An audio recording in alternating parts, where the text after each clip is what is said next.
सामान्य मैथ की पहली क्लास में आप सभी का स्वागत है। संख्या पद्धति में पहली बात आती है कि अंक क्या होते हैं। गणित में किसी संख्या को प्रदर्शित करने के लिए 10 प्रकार के चिन्हों की आवश्यकता पड़ती है, तो उन्हीं 10 प्रकार के चिन्हों को हम लोग अंक कहते हैं।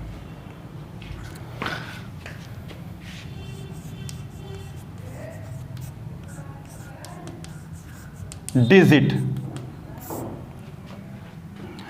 गणित में किसी संख्या को प्रदर्शित करने के लिए 10 प्रकार के चिन्हों की आवश्यकता पड़ती है।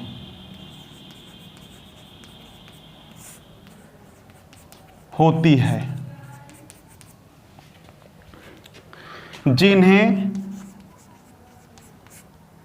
अंक कहते हैं। जैसे एग्जाम्पल ले सकते हैं आप लोग 0, 1, 2, 3, 4, 5, 6 और 7, 8, 9। ये आपके सामने 10 चिन्ह लिखे गए हैं। इन्हीं चिन्हों को हम लोग अंक कहते हैं। तो सबसे बड़ी बात क्या लिखा है, किसी संख्या को प्रदर्शित करने, यानी इसका मतलब संख्या जो है इन्हीं 10 चिन्हों से मिलकर के बनी होती है। इसमें भी एक नई बात जरा देखें आप लोग। 0 क्या है? असार्थक अंक है, यानी इसको इंग्लिश में कहते हैं इनसिग्निफिकेंट डिजिट। इसे कहते हैं असार्थक अंक। अच्छा, और सभी 1, 2, 3, 4, 5, 6, 8, 9 ये सभी क्या हैं? सार्थक अंक हैं। बिल्कुल सही आपने सोचा है। तो शेष सभी सार्थक अंक हैं, यानी सिग्निफिकेंट डिजिट। थोड़ा समय जरूर लग रहा है, लेकिन शुरुआत बिल्कुल आराम से होना चाहिए, तब बातें समझ में आती। गणित में किसी संख्या को प्रदर्शित करने के लिए 10 प्रकार के चिन्ह कौन कौन है? 0, 1, 2, 3, 4, 5, 6, 7, 8, 9। अच्छा, इसमें भी 0 को असार्थक अंक कहते हैं और शेष सभी को सार्थक अंकों के अंतर्गत रखा गया है। अच्छा, आपने देखा होगा कि ये कितने प्रकार के अंक हैं। अगर आप गिने इनको तो 10 अंक हैं। तो 10 अंक से हम लोग ने क्या दिया उसको? दशमलव संख्याएं। दशमलव संख्याएं, यानी इन्हें हम लोग डेसिमल नंबर्स भी कहते हैं। ठीक है ना? दशमलव में आप देख रहे होंगे दशम का मतलब होता है 10। तो आपके सामने 10 संख्याएं जो लिखी गई हैं, इन्हीं को हम लोग दशमलव संख्याएं कहते हैं। चलिए इसके आगे थोड़ा चलते हैं। अंक समझ में आ गया होगा आपको। बहुत आराम से मैंने शुरुआत किया है। जो बिल्कुल भी मैथ नहीं जानते हैं वो भी पूरी बात समझ सकते हैं।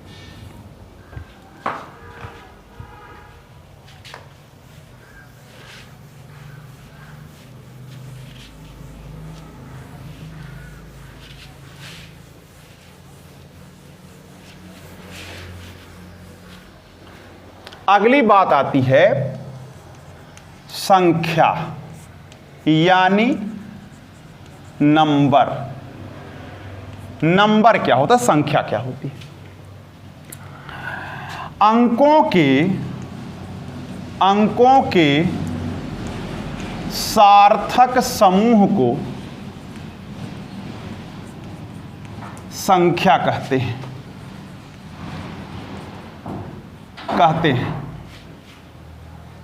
अंकों के सार्थक समूह को संख्या कहते हैं। जैसे 75, 189 एंड सो ऑन। यानी जैसे 75 है तो वो संख्या है, और संख्या के अंक कौन कौन है बताइए? 7 और 5, ये संख्या के अंक हैं, और संख्या कौन है? 75 है। अब प्रत्येक संख्या में अंक के 2 प्रकार के मान होते हैं। 2 प्रकार के मान कौन कौन होते हैं? एक पहला मान हो गया जातीय मान, उसी को आंकिक मान भी नाम दिया गया है, और दूसरा जो मान है उसे कहते हैं स्थानीय मान। चलिए देखते हैं। प्रत्येक संख्या में अंक के 2 मान होते हैं। प्रत्येक संख्या में अंक के 2 मान होते हैं। पहला हो गया आपका जातीय या आंकिक मान, आप इसको कह सकते हैं फेस या न्यूमेरिकल वैल्यू।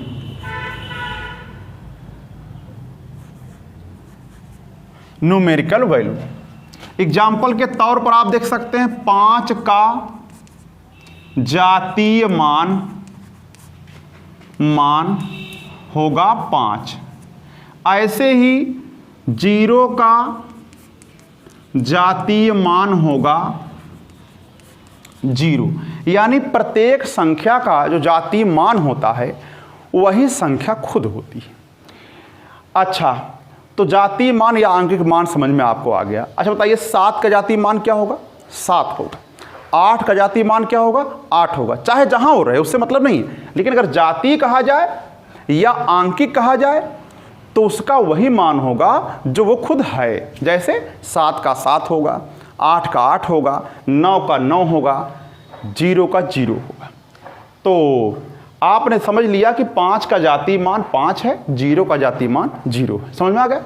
अब दूसरी बात आती है जो छोटी क्लास में आप एक बार देख चुके हैं, स्थानीय मान।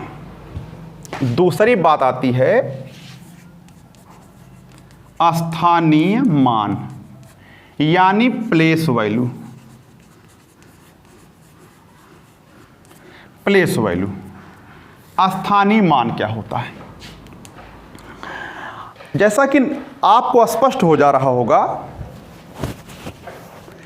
कि स्थानीय मान में पहला ही शब्द लिखा गया है स्थान, यानी स्थान से कुछ मतलब है उसका। आप कभी केयर करें, जो काजल जो है आँख में लगा है तो तब तक काजल कहेंगे जब तक आँख में लगा है। अगर वही काजल माथे पर लगा दिया तो उसको काजल कहेंगे? नहीं कहेंगे। स्थान से उसका मतलब बदल गया, उसको टीका कह देंगे। काजल ही का टीका है लेकिन उस काजल नहीं कहेंगे। तो वैसे ही स्थानीय मान जो होता है वो प्रत्येक अंक का बदल जाएगा। स्थान बदलने के साथ साथ उसका मान बदल जाएगा। अब जरा देखिए, जैसे आपने सुना होगा एग्जाम्पल के तौर पर 45, या चलिए मैंने 4543 लिख दिया। अगर आप केयर करें तो ये इकाई है, ये दहाई है, ये सैकड़ा है और ये हजार है। ऐसे ना लिख करके मैं यहाँ लिख दे रहा हूँ, इसको यहाँ पर लिख दे रहा हूँ, यहाँ पर लिख दे रहा हूँ। एग्जाम्पल के तौर पर 4543 मान लीजिए एक संख्या है। अच्छा, अब इस संख्या में आप अगर पढ़ें तो इकाई, दहाई, सैकड़ा और हजार पढ़ देंगे आसानी से कि इकाई, दहाई, सैकड़ा, हजार। 4500 माने 100, 543, 4543 पढ़ दिया आपने। अच्छा, तो अब ये इकाई यानी पहले स्थान पर है, तो आप अगर आप 3 में 1 से गुणा करें तो इसका स्थानीय मान मिल गया। कितना हो गया? 3। यानी कि इस संख्या में 3 का जो स्थानीय मान है मौके पर 3 है। अच्छा, 4 का स्थानीय मान क्या होगा, चूंकि दहाई के स्थान पर है तो 4 में 10 से गुणा कर देंगे, 4 दहा में 40 हो गया। ऐसे ही 5 सैकड़ा माने होता 100, तो 5 में आप 100 से गुणा करेंगे तो हो जाएगा 500। ऐसे ही 4 में आप 1000 से गुणा कर देंगे तो हो जाएगा 4000। एक आपने बात देखा होगा कि 2 जगह 4 है, 2 जगह 4 है, लेकिन आप देखिए इस 4 का स्थानीय मान 40 है और इस वाले 4 का स्थानीय मान 4000 है। स्थान बदलने के साथ साथ उनका स्थानीय मान बदल गया है। तो ये हो गया स्थानीय मान।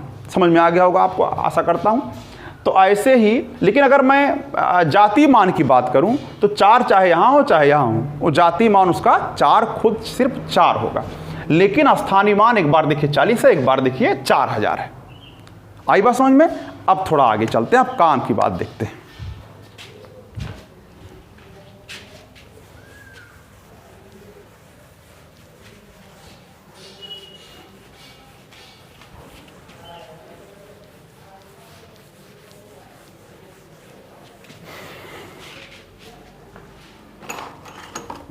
आगे बढ़ते हैं।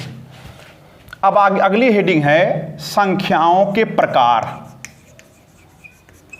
संख्याओं के प्रकार,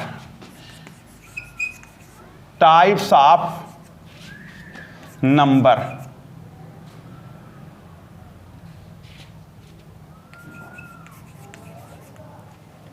टाइप्स ऑफ नंबर, संख्याओं के प्रकार। चलिए देखिए संख्याओं के प्रकार क्या है। तो पहली बात आती है प्राकृतिक संख्याएं। इसमें पहला है प्राकृतिक संख्याएं, नेचुरल नंबर्स। प्राकृतिक संख्याएं, जरा देखिए ध्यान से। तो प्राकृतिक संख्याएं क्या होती है, नेचुरल नंबर्स। प्राकृतिक संख्याएं क्या होती हैं। पहली बात आती है कि प्राकृतिक संख्याएं का मतलब क्या है। उसका मतलब जैसा कि नाम से स्पष्ट हो रहा है कि प्राकृतिक, ये जैसे लगता है कि प्राकृतिक का मतलब कोई ईश्वर की बनाई हुई चीज़, जबकि वास्तव में ऐसी कोई बात नहीं। क्योंकि ये संख्या हमको विरासत में मिली, हमने खुद नहीं बनाया इसको। पहले लोग अरब देश से आया करते थे और गिनती का प्रयोग किया करते थे। तो गिनती के प्रयोग के कारण जो है उन चीज़ों को हमने सीख लिया। हमारे यहाँ व्यापार करते थे लोग, तो चूंकि हमने सीख लिया तो हमको विरासत के रूप में मिल गया, इसलिए हम उसको प्राकृतिक संख्याएं कहते हैं, नेचुरल नंबर्स कहते हैं।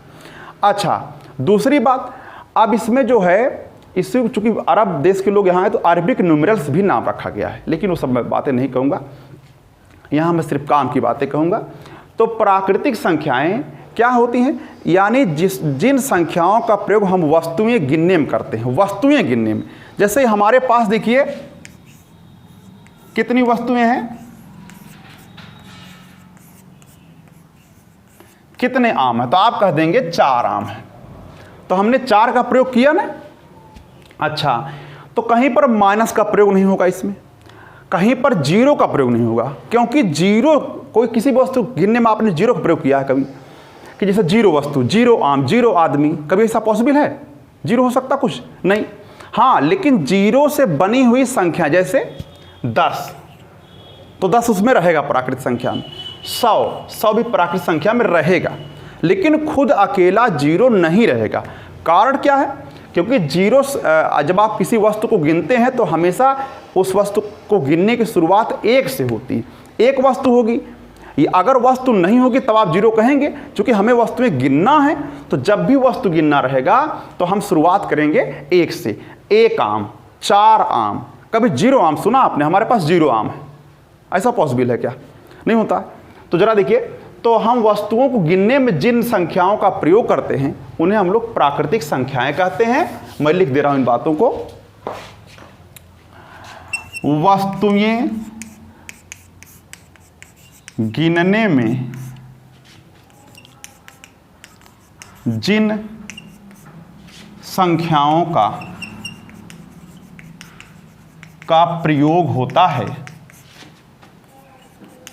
होता है उन्हें प्राकृतिक संख्याएं कहते हैं। एग्जाम्पल में आप लिख सकते हैं 1 नॉट 0, 1 2 3 4 5 10, इसे कहते हैं अनंत। ये अनंत का निशान है, उल्टा 8 न समझिएगा इसको, ये अनंत का निशान है, चिन्ह है ये। तो यानी 1 2 3 4 5 भाई तमाम गिनने के लिए हम तमाम संख्याओं का प्रयोग करते हैं, तो उसकी कोई सीमा नहीं है। तो अनंत का मतलब जिसका कोई अंत ना हो। तो यानी ध्यान रखिएगा, प्राकृतिक संख्याओं की शुरुआत 1 से होती है। क्यों 1 से होती है? क्योंकि किसी भी वस्तु को गिनने के लिए हमें कम से कम वस्तु का होना परम आवश्यक है। क्योंकि 0 का मतलब क्या होता है? कुछ भी नहीं। तो जब कुछ भी नहीं है तो आप गिनेंगे किस चीज़ को? अच्छा, चलिए आगे बढ़ते हैं। लेकिन हुआ क्या? दूसरी बात है प्राकृतिक संख्याओं के बाद पूर्ण संख्याएं, होल नंबर्स।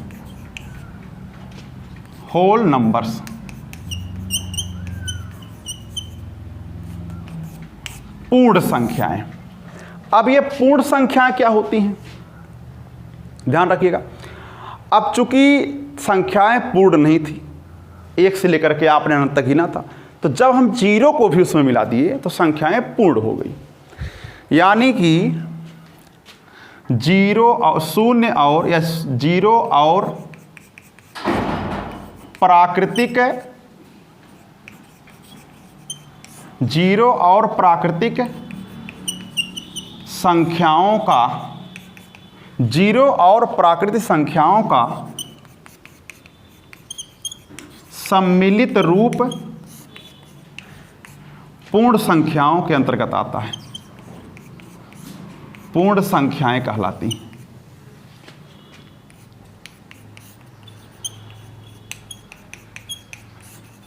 जैसे एग्जाम्पल में आप लिख सकते हैं 0 1 2 3 4 5 6 7 या एंड सो ऑन। आप उसकी कोई सीमा नहीं, अनंत तक कह सकते हैं इस बात को। तो पूर्ण संख्याओं के बारे में आपने देख लिया, आप लिख भी सकते हैं। इन बातों को आप लोग देख सकते हैं, लिख सकते हैं।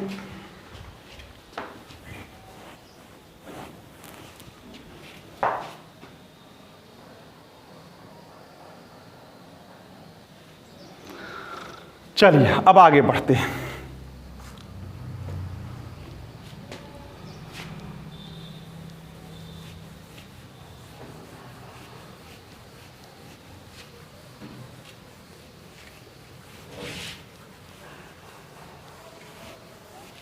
अगली बात आती है, अगली बात जो काम की बात है, अगली बात है, तीसरा पॉइंट है आपका पूर्णांक, इंटीजर। पूर्णांक। अब पूर्णांक क्या होता है? संख्या रेखा पर जितनी संख्याएं आपने देखा होगा वो सभी पूर्णांक के अंतर्गत आते हैं। बल्कि यूं कह दीजिए कि धनात्मक पूर्णांक और ऋणात्मक पूर्णांक दोनों को मिला दीजिए और 0 को मिला दीजिए तो पूर्णांक संख्या बन जाएंगी। एग्जाम्पल में आप ये भी कह सकते हैं, जैसे 0 इधर 1 2 3 एंड सो ऑन धनात्मक अनंत तक, इधर -1 -2 एंड सो ऑन माइनस अनंत तक। यानी ये संख्या रेखा पर प्रदर्शित संख्याएं हैं। अब इसमें भी ये देखिए, आपका ये जो नेचुरल नंबर्स है इसको हम लोग i प्लस कहते हैं, यानी धनात्मक पूर्णांक, यानी पॉजिटिव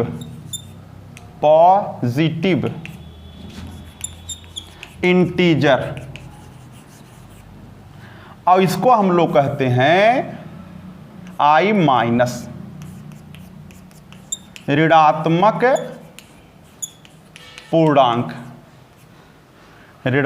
पूर्णांक, यानी नेगेटिव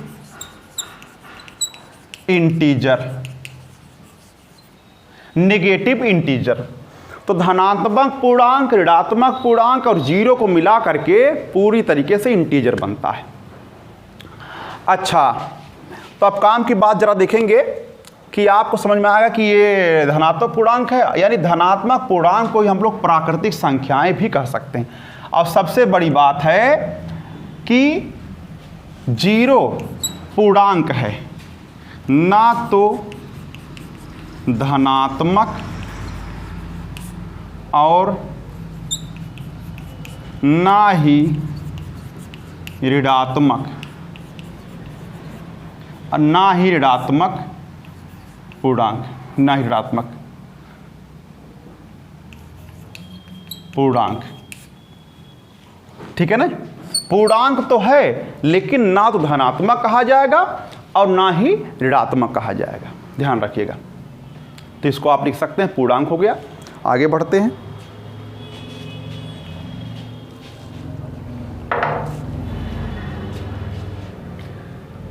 चलिए आगे बढ़ते हैं।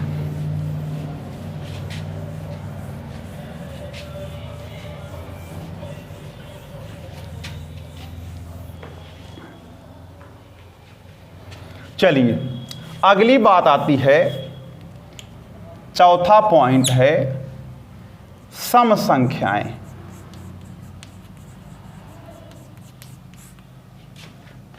Even numbers.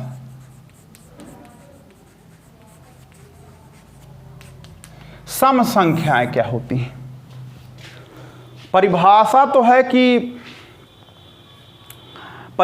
तो है कि जो संख्याएं दो से कट जाएं उन्हें हम लोग सम संख्याएं कहते हैं। लेकिन आप भ्रम में ना पड़ें, सम संख्याएं जब भी कहा जाता है तो वो प्राकृतिक संख्याओं की बात की जाती है, यानी प्राकृतिक संख्याओं में ही पूछा जाएगा। प्राकृतिक, जो प्राकृतिक संख्याएं दो से विभाज्य हों, दो से विभाज्य हों अथवा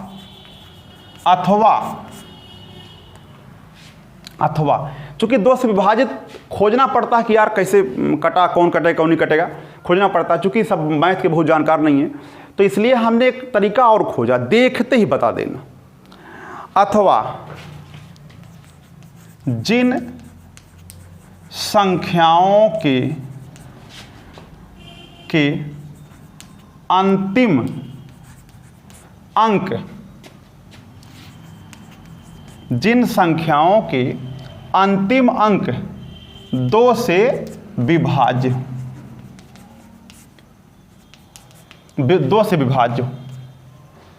जिन संख्याओं के अंतिम अंक दो से विभाज्य हों उसे हम लोग कहते हैं सम संख्याएं। या अथवा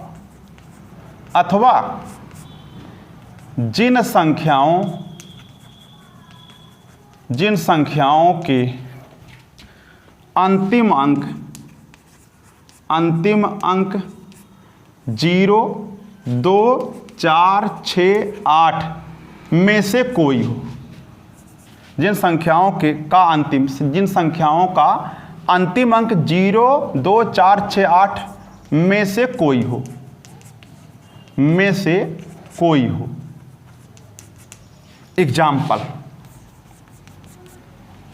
एग्जाम्पल जैसे आपने कह दिया 48 या 148, तो लास्ट में चूंकि दो के पहाड़, आप देखिए दो से कटने वाली कौन संख्या होंगी? जो दो के पहाड़ा में आएंगे, यानी दो के पहाड़ा में क्या 8 आता, 2 का 2, 2 दूनी 4, 2 3 6, इसे पढ़ेंगे आप तो 8 आएगा।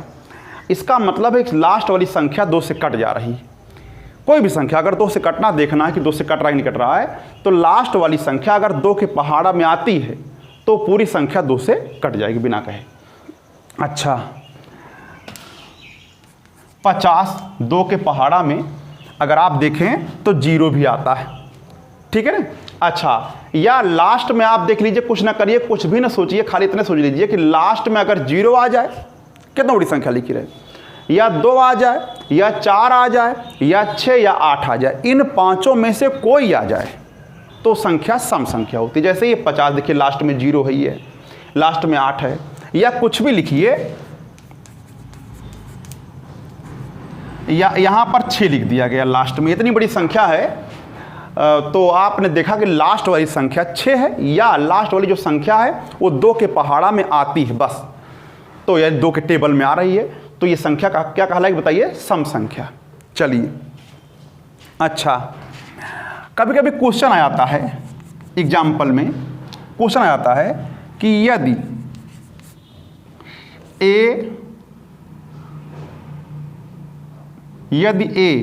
एक सम संख्या है, एक सम संख्या है,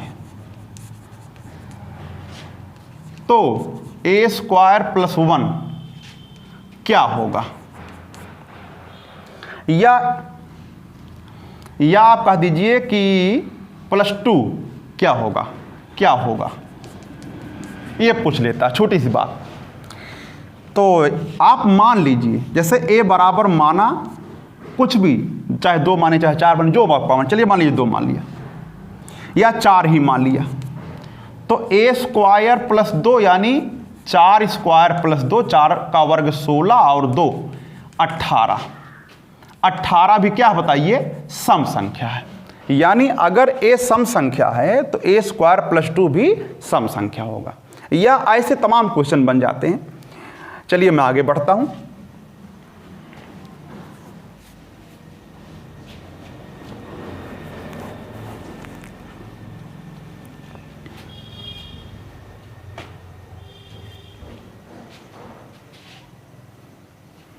आगे बढ़ते हैं।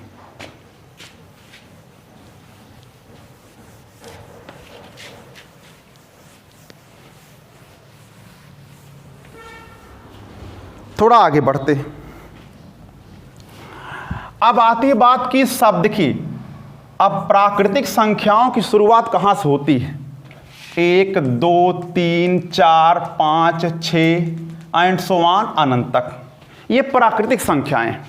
तो हमेशा सम, विषम, भाज्य, अभाज्य, ध्यान दीजिएगा, तमाम लोग गलत सलत पढ़ा देते हैं, इसलिए ध्यान रखिएगा बातों को। तो ध्यान रखिएगा, जब भी सम या विषम पूछा जाता है या सम की बात की ही जाती है, तो हमेशा प्राकृतिक संख्याओं में ही सम होता है, विषम होता है, भाज्य होता है, अभाज्य होता है, सहभाज्य होता है, और तमाम चीज़ें ऐसी होती हैं। तो प्राकृतिक संख्याओं में ही ऐसा होता है। तो यानी जब संख्या कहा जाए, जान लीजिए प्राकृतिक संख्या है।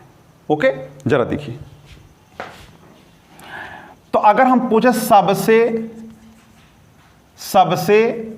छोटी सम प्राकृतिक संख्या कौन है, तो हो जाएगी सम प्राकृतिक संख्या 2 हो जाएगी।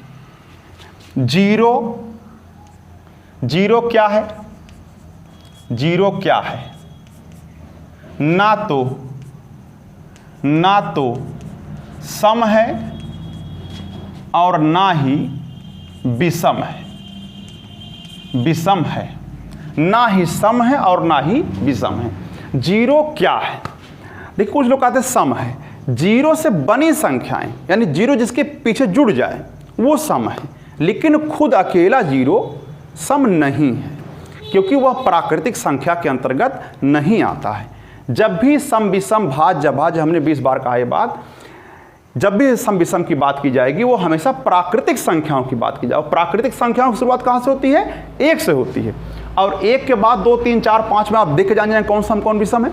अच्छा, तो सबसे छोटी सम प्राकृतिक संख्या कौन बताइए? 2। वैसे भी जब भी कहते संख्या, तो वो हमेशा प्राकृतिक संख्या की बात कर रहा है। जीरो क्या है? ना तो वो सम है ना तो वो विषम है। अब देखिए, मन में उठ रहा होगा कि जीरो या तो सम या तो विषम, का ऐसा हो सकता है?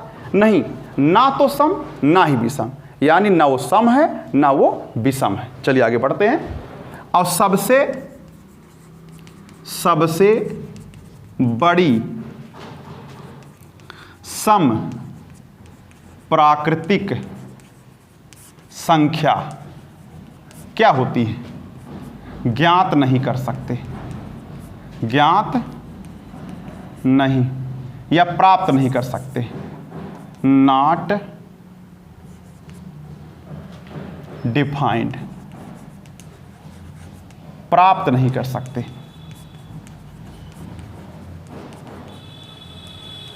उसकी कोई सीमा नहीं, इसलिए प्राप्त नहीं कर सकते, और कोई बात नहीं। तो सबसे छोटी समप्राकृतिक संख्या कौन है? 2। 0 क्या है? ना तो वो सम के अंतर्गत आता है, ना तो वो विषम, ना तो वो धनात्मक है, ना तो वो ऋणात्मक है। अच्छा, लेकिन तमाम लोग क्या करते हैं, इसको बता दिए कि ये सबसे छोटी समप्राकृतिक संख्या, सबसे छोटी समप्राकृतिक संख्या कह देते हैं प्राप्त ही नहीं हो सकती, जबकि ऐसी कोई बात नहीं है। सबसे छोटी समप्राकृतिक संख्या 2 है, या सबसे छोटी सम संख्या अगर कहा जाए तब भी वो 2 ही है। अच्छा, 0 क्या है? 0 जो है ना तो वो सम के अंतर्गत आता है, ना तो वो विषम के अंतर्गत आता है। सबसे बड़ी समप्राकृतिक संख्या क्या है? उसको हम प्राप्त नहीं कर सकते। आगे बढ़ते हैं। अच्छा, आती बात सम प्लस सम। सम प्लस सम क्या होगा? सम प्लस सम क्या होगा? ये ऐसा नहीं इसको फार्मूला बना लें आप, नहीं।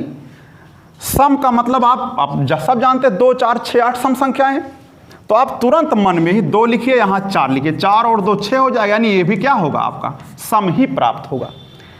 अच्छा, अब इसी प्रकार मुझे बताइए कि अगर हम सम गुणे सम कर दें, यानी 2 गुणे 4, तो 4 दूना 8 हो जाएगा, और 8 हमेशा होता है कितना बताइए? सम संख्या होती।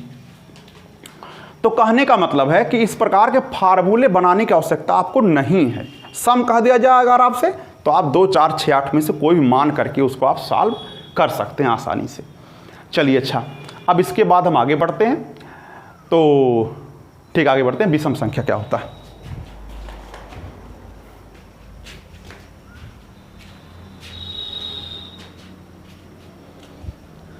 चूंकि वीडियो बहुत लंबा हो जा रहा है, इसलिए मैं इसको यहीं पर समाप्त करने के प्रयास में हूँ। इसी के आगे हम विषम संख्या से कल से चलेंगे।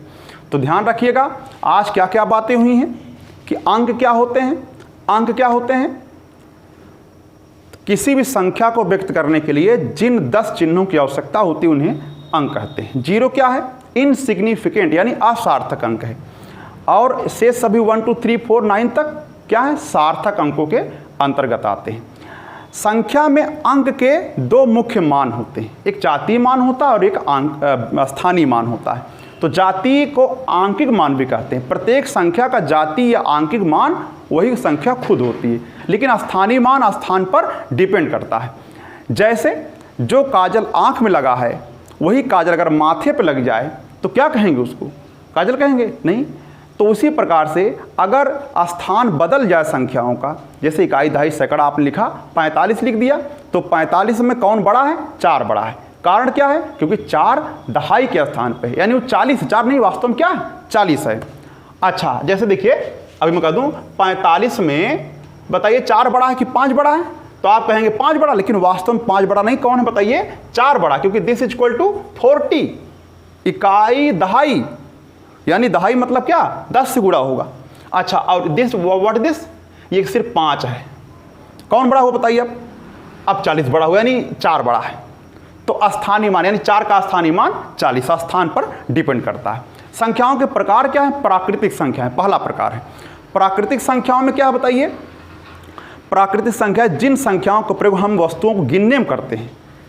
1, 2, 3, 4 हम गिनने में करते हैं, लेकिन कभी किसी आपने कहीं नहीं देखा होगा हमारे पास 0 आम है, हमारे पास 0 कलम है, ऐसा नहीं हो सकता। इसका मतलब 0 प्राकृतिक संख्याओं के अंतर्गत नहीं आता है।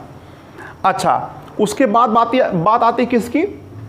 पूर्ण संख्याओं की। संख्याएं पूर्ण करने के लिए 0 की आवश्यकता पड़ती है, तो 0 मिला देने पर संख्याएं पूर्ण हो जाती हैं। 0 मिला देने पर संख्याएं पूर्ण, यानी 0, 1, 2, 3, 4 अगर अनंत करेंगे तो संख्याएं, उसे हम लोग पूर्ण संख्या कहेंगे।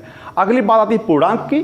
तो आप 0 से 1, 2, 3, 4 धनात्मक तक, धनात्मक अनंत तक, और -1, -2, -3 इस तरीके से ऋणात्मक तक, अगर इन पूरी संख्या रेखा पर ऐसी संख्याओं को आप समूह की बात करें तो इसे हम लोग कहते हैं क्या? पूर्णांक संख्याएं। 2 प्रकार की होती हैं, धनात्मक पूर्णांक और ऋणात्मक पूर्णांक। 0 क्या है? पूर्णांक है, ना तो वो धनात्मक है ना तो वो ऋणात्मक है। इसके बाद बात आती किसकी बताइए? इसके बाद आती है पूर्णांक हो गया, इस बार सम संख्या की बात आती है। सम संख्या क्या होती है? सम संख्या जो संख्या जिस संख्या के अंत में 0, 2, 4, 6, 8 में से कोई हो, या जिस संख्या का अंतिम अंक 2 के पहाड़ा में आए। जैसे बताइए यही संख्या है। लास्ट में 8 2 के पहाड़ा में आता कि नहीं आता है? बिल्कुल आता है। इसका मतलब ये सम संख्या है। अच्छा, अब सम संख्या हो चाहे विषम संख्या हो, चाहे भाज्य हो चाहे अभाज्य हो, हमेशा प्राकृतिक संख्याओं में ही होता है। तो जीरो का उसमें सवाल ही नहीं उठता कि जीरो को हम सम या विषम की बात करें। आगे बढ़ते हैं। अच्छा, तो 1 2 3 4 यानी प्राकृतिक संख्याओं में सम विषम हमको देखना है। तो सबसे छोटी सम प्राकृतिक संख्या कौन बताइए? 2 है। जीरो क्या है? ना तो वो सम के अंतर्गत आता है ना तो वो विषम के अंतर्गत आता है। सबसे बड़ी प्राकृतिक संख्या आप प्राप्त नहीं कर सकते क्योंकि उसकी कोई सीमा नहीं है। अच्छा, सम प्लस सम आपको फार्मूला बनाने की आवश्यकता नहीं है, खाली ध्यान दीजिए सम का मतलब 2 मानिए और 2 4 6 8 में से कुछ भी ले सकते हैं। तो मान लीजिए एक सम को हमने 2 मान लिया, दूसरे वाले सम को हमने 4 मान लिया, तो 4 और 2 जो 6 आया है वो भी तो सम है। इसका मतलब सम प्लस सम बराबर क्या होता है? सम। ऐसे आप खुद अपने हाथ से फार्मूले बना सकते हैं। धन्यवाद आपको।